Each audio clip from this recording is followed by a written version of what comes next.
too long in the shadow of the old legends. But the real legend is rising now in Ukraine. Heroic nation fights back the Russian terrorist state.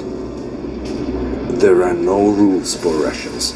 Cluster bombs on peaceful streets, rockets aimed at hospitals, coward soldiers shooting at women and children. The crime against humanity, the crime against any moral law. Ukrainians fight back.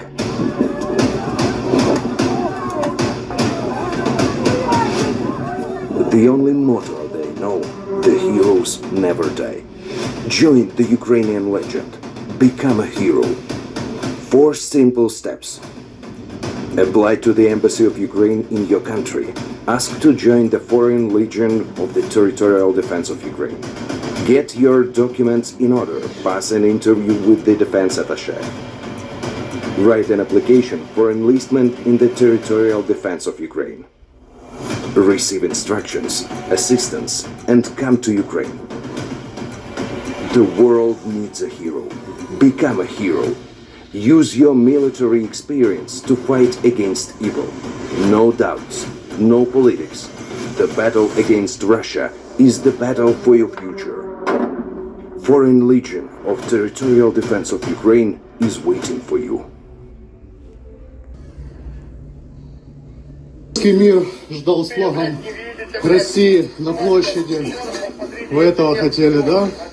Друзья, это просто пиздец, я по-другому не могу сказать.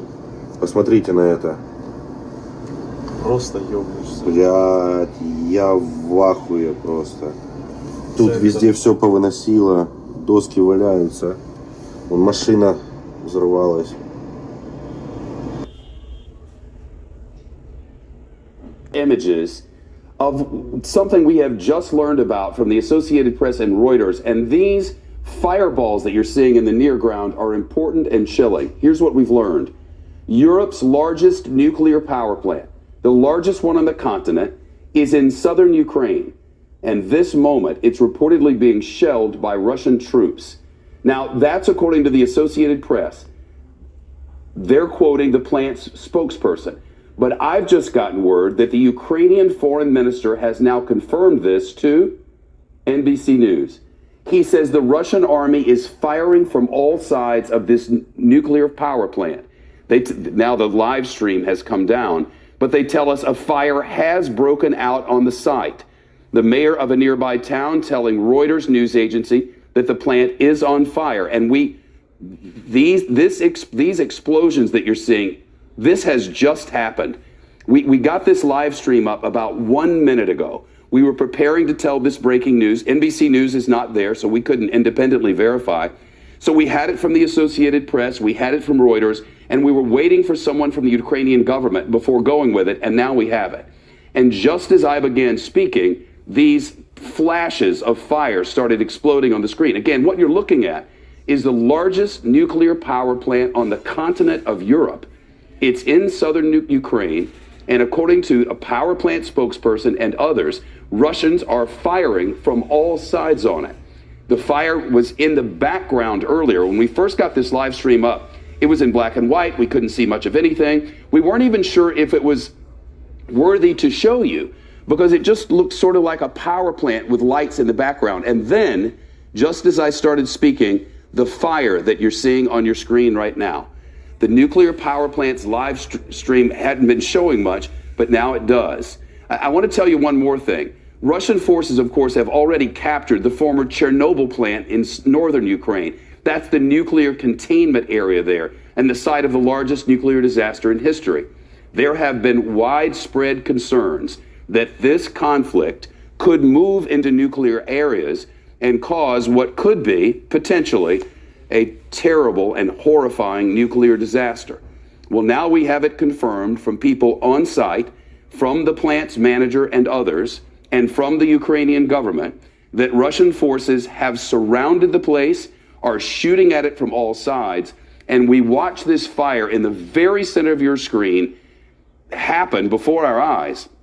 We don't know how many Russian troops are... An even more massive and deadly assault against Ukraine. The eastern city of Kharkiv is taking the brunt of it. Ukrainian officials say Russia targeted a government administration building with a missile strike. This was the aftermath near the city's Freedom Plaza. Kharkiv's mayor warning the city is surrounded. Ukraine's President Zelensky accused Russia of targeting civilians, a war crime, and said the barbaric tactics are aimed at pressuring Ukraine to make a deal. Diplomatically, Russia has become a pariah, shunned today at the UN Human Rights Council as delegates walked out during a pre-recorded message by Russia's foreign minister. The Ukrainian military says it's been able to hit back at Russia, including this drone strike on Russian vehicles. But will it be enough for what Russia has prepared? Ukraine's capital is now staring down the barrel of this 40-mile-long convoy closing in, but doing it slowly. A senior U.S. defense official says the convoy is facing fuel and food shortages. So bombs and missiles now are doing most of the dirty work. Ukraine says this is what's left after a Russian airstrike on a military base outside Kiev, and that Russia targeted this TV tower downtown. Russia tonight ominously warning civilians to leave central Kiev, saying it will strike intelligence and communication sites there. The heartbreaking toll of Russia's invasion is growing. We went to the basement of Kiev's main hospital for mothers and babies. Under the rusty pipes are patients who were already in the hospital and need continuous care. These twins, born prematurely. Oleksiy, who had just had a blood transfusion when the bombs started falling. And Nicole, born with complex needs and who requires blood. And just to compare, this is my leg. Десятки записів очевидців доводять, що це не окремий помилковий залп, а свідоме знищення людей. Росіяни знали, куди стріляють. За цей злочин точно буде трибунал. Міжнародний. Been to visit testament.